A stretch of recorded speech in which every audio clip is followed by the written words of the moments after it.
Hey folks, this is Roger from Internet Dragons TV with a special Guild Wars 2 video featuring ranger pets. Now, I struck out as a level 1 human ranger with the goal of taming every single ranger pet and was able to get them by the level of 15, doing nothing more than map exploration, skills challenges, and dynamic events along the way. Now in this video I'll show you each pet as well as their level 80 stats and skills, and more importantly I'll tell you where you can tame them, as that information isn't always clear online and point blank wrong in some cases. Remember, you need to find the juvenile creatures to tame, not the adult, and unfortunately some of the sites specify where the adults can be found. I won't be showing you any of the special Holo Monument skins, as I haven't unlocked any of those yet.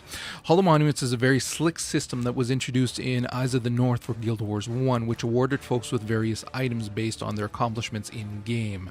It's still possible to increase this level if you own the original game and the expansions, and some of these items are definitely worth the time investments. Now, the Ranger unlocks come at levels 15, 20, 25, and 30. You can see here at level 15 you get the Black Moa, which is just a skin on a Moa bird. Very emo punkish one, but anyway.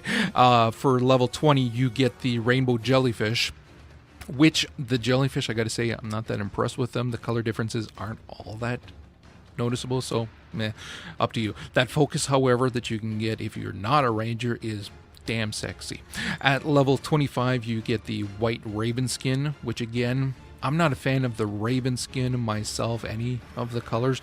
I much prefer the hawk or even the snow owl is sexy, and the eagle. But you also get this gorgeous mace once again, and then lastly you get the Black Widow spider at level 30, and then there's these bracers, which, dear lord, they're so gorgeous. I have noticed some people walking around with that huge spider, and I gotta tell you, I'm actually not a huge fan, but that's besides the point. Now, in terms of the starting pets that you get, for the char you can get the Carrion Devourer, the Jungle Stalker, or the Salamander Drake. The hardest to get, of course, being the Carrion Devourer. That one there is in a higher level range in the Iron Marches. So if you are playing a char, select the Devourer. Don't worry about which of the other ones is cooler. The other ones are so easy to get. In terms of the humans, you're looking at the Brown Bear, the Jungle Stalker, and the River Drake. All of them are easy to get whichever one it is that you'd like to have. Then for the Norn, you're looking at the Brown Bear, the Alpine Wolf, or the Snow Leopard. Again, each of them insanely easy to get. Pick whichever one you want. For the Asura, you're looking at the Pink Moa, referred often to as the Flamingo, the Jungle Stalker, or the Marsh Drake. All easy to get, pick whichever one you'd like. For the Sylvari, you're looking at the Blue Moa, the Jungle Stalker, or the Fernhound. Now, yes, the Fernhound is the sexiest creature in all of the game, however, don't pick it. Pick the Blue Moa. Why? Because the Blue Moa is in a higher level zone and is much more difficult to get. The Fernhound you can get at level 1 from the Grove. Trust me. Now, when you're looking at the setup for pet management, it's much different than what you may be used to if you played that other game. You're looking at pets being put into 3 different categories: terrestrial, amphibious, or aquatic. Of course, if you're looking at terrestrial, those are your land pets. Your amphibious is going to be what's going to allow your pet to be on land or in water, and then your aquatic, of course, is just for your aquatic pets. You're also looking at having a primary and secondary selections for land and water, so you're able to switch them out during combat for a steady stream of DPS, threat, or crowd control depending on the situation. Now, I'm going to go over where I tamed these, so if you wish to see the abilities or the stats, you're going to need to pause the video. I got the Jungle Stalker from Sandy Beach Cove in Caledon Forest. Very easy to get.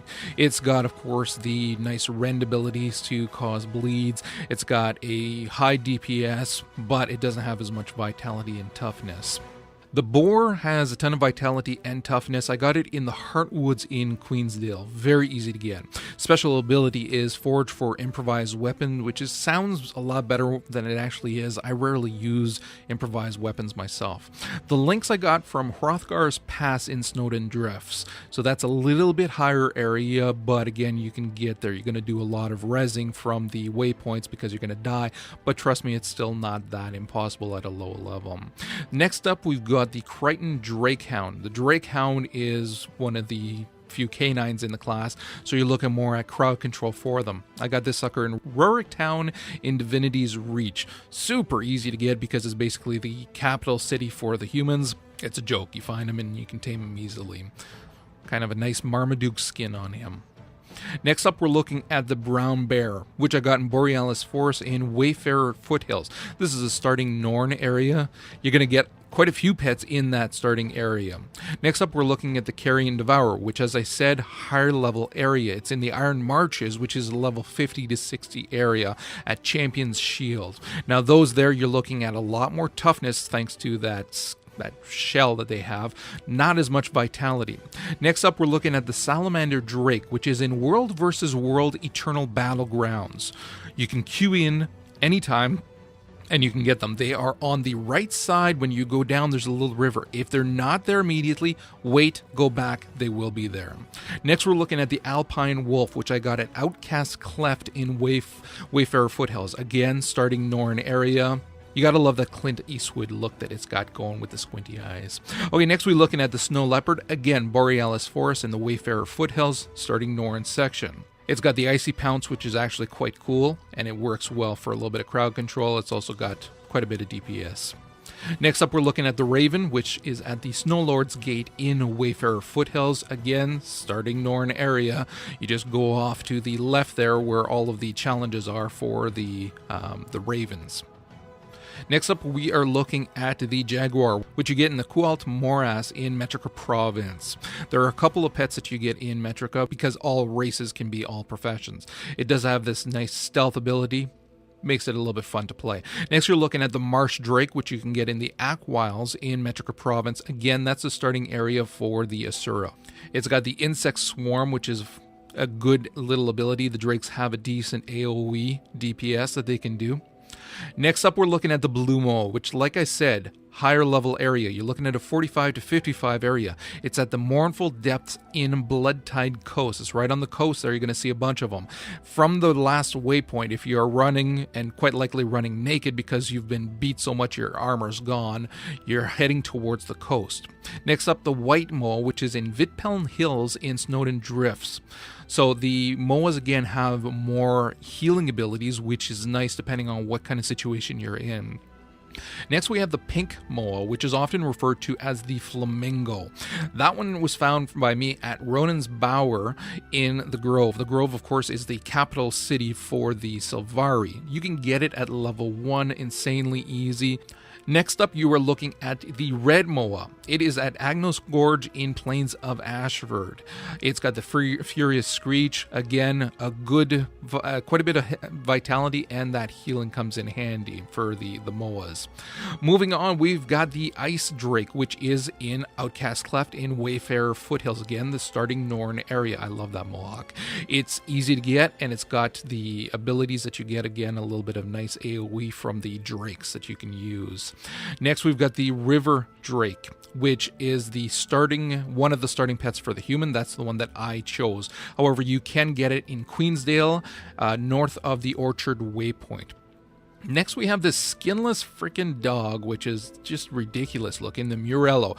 He is at Brillatine Swath in Brisbane Woodlands. It's a little bit higher level if you're going at, level 1, working your way there, but it's still possible. Next, of course, as I said, the best looking pet in the game is the Fernhound. Ronan's Bower in the Grove is where I got mine, although you can find him in a few other places. Literally, you can get him at level 1 easily. And he is a nice pet to have out with you. Canines have a decent crowd control, so that's something to keep in mind. Next, we're looking at the Black Bear, which I got at Char's Triumph in Plains of Ashford. So you're looking at the zone that's primarily for the Char, but again, you can get this one fairly easily just by taking your waypoints and heading over there. So the bear is the one, of course, with the fantastic vitality. It's a good tanking pet if you know that you're going to be taking on several mobs at the same time. Next, we have the Juvenile Polar Bear, which I got from the Lake Morn in Hullbrack. That's right, I almost forgot. And he is off to the side. If you go into Hullbrack, go off to the left-hand side and you'll see the lake, and they're all there. Arctidus is in Fruzenfell Creek in Wayfarer Foothills. A little bit higher zone, not too high, but again, you got to run past some mobs. and again, a good bear for tanking.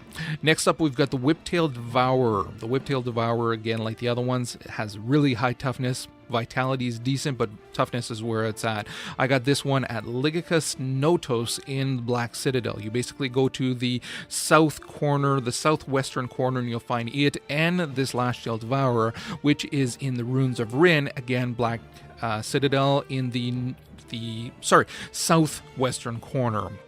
Again, very high toughness, and it's a good range tanking pet. Next, we're looking at the Juvenile Hyena. Got this one in Gunbreak Hills in Plains of Ashford. The wolf is one that you actually find again in Eternal Battlegrounds, a world versus world. He's on the right hand side. You got to run up a little bit and you're going to find them all there. So you can get that one fairly easily. Just queue up because it bumps you up to level 80. Next we have the owl, which is a gorgeous bird. This one here I got at Song of Final Exile in Snowden Drifts. You're going to see that there is a waypoint at the southern point of that lake, and it's right near there. Like all birds, I like them. They're very good. They have a high crit chance, which makes for some really good DPS. Next we have the eagle, which I got at Sojourner's Way in Kessex Hill. It's actually not that hard to get at a lower level, so don't worry about it. The eagle, like the other birds, of course, have got the high crit chance as well. They're a decent DPS class, so they are something that you want to have out if you're just in a group and doing a lot and you want to do the maximum DPS. The bonus to the eagle, of course, as well as with other birds, is that they can grant you quickness so that you can, or I should say swiftness, so that you can run faster as well, which is kind of nice. Next we have the forest spider. I got it at Bravos Escarpment in Eternal Battlegrounds. Again, world versus world. Go up on the right hand side and you will see a pack of them there. They are in other places though as well. Next we're looking at the jungle spider. This one I got in at the Rowan Woods in Caledon Forest. Easy to get, starting area for the Sylvari. Now, the cave spider is a little bit more difficult to get. It's a little bit higher area. I got it at Bone Rattler Caverns in Harathi Hinterlands. Again, the spider, you're looking at it having decent damage, high vitality as well, and range damage, which is nice. Next we have the warthog, which I got in the Blasted Moors in Dissa Plateau. It's got the same forage ability that the other, well, pig classes have, and so you can look for improvised weapons. Again, something that I rarely use, but it's also got really high vitality and decent toughness, so it's actually not a bad pet to use if you are questing either solo or in an instance that's going to be more difficult. And then we've got the Siamoth, which I got in Turk Hall in Naratasum. Now you can get it in other areas, higher areas as well, but this one here, just go to the capital city for the Asura and jump around, you will find it. And then we have the pig, the last of the pig classes at Township of Claypool in Queensdale. Again, you're going to see pigs in various areas, very easy to tame. Personally, I don't use it myself, but it's there. Lastly, we have the toughest pet to get, and that is this damn hawk, which I got at Ebbing Heat Run in Iron Marches. Again, you're looking at a very high level zone, 55 to 60. It's a pain in the ass to get from the granite front through the Crystal Wep Groves because they're all hitting you with AoE, but it can be done. Just be very, very adamant and very fast. And now in terms of the aquatic species, you can see how we have the amphibious ones here as well. So looking just at the ones that are different though, we're looking first at the juvenile red jellyfish, which you can get from Radissum Port Authority. Jump into the water, you'll find it easily. Next we've got the blue jellyfish, which doesn't look all that different, let's be honest, which is from the Sanctum Harbor in Lion's Arch. It's right past the portals to the left. Next we're looking at the armored fish. Now this one here, you need to go to the Traders Forum in Lion's Arch, head into the water through the sewers, and you're going to need to go through a couple of grates to get down to it. It has the highest toughness, so it's a good tanking underwater pet. Of course, the last one being my favorite is the shark, which you can get from Viathan Lake in Kessex Hill. If you're trying to get this one early, I got mine at level 4. Be very wary because a lot of the mobs are higher in the mid-20s, low to mid-20s in that area, so you're going to have to be careful. Now, what you will not notice amongst all of these pets are really any interesting ones. All along your journey to tame these, you will see blends of raptors, griffins, and rock blends that are utterly gorgeous that we would love to have as pets in the game. Unfortunately, they're not there. Maybe they'll be introduced later as a purchase, a gem purchase to unlock it. I'd be all right with that, but I do know that a lot of the pets that you're seeing here are very, very similar. So it would be nice to have more variety. Now, the fact that I was able to tame all of these at level 15 shows also that it is far too easy and there are not enough. I can appreciate the work that went into it, but my opinion, there needs to be a lot more, and we need to be able to tame those elite looking pets, because yes, a lot of people will use them, but if you make them situational, as you have with all of these other pets, we will want to use the other ones as well. Now, for a quick ranger tip, if you want to do as I did and tame all of the pets early on, level up your war horn for the speed boost and unlock the faster run skill as soon as possible. Trust me when I tell you, these two are invaluable. Queue up for Battlegrounds and then port to Lion's Arch for free anytime, so that'll save you a lot of money because the repair bills are going to be high as well, and then you have to pay for the waypoint reses, which, trust me, adds up quite a bit. Now, if you are planning on taming them all like I did as well, don't bother repairing your armor. Just wait until you're done them all. Run around naked as a jaybird like I did here in my boxer shorts. There's no shame in it, and it actually makes people around you laugh. Thanks for watching. Please make sure to subscribe to this channel and visit internetdragons.tv for more gaming videos. Likewise, if you have any questions, feel free to leave them here or at Internet Dragons TV. Happy hunting.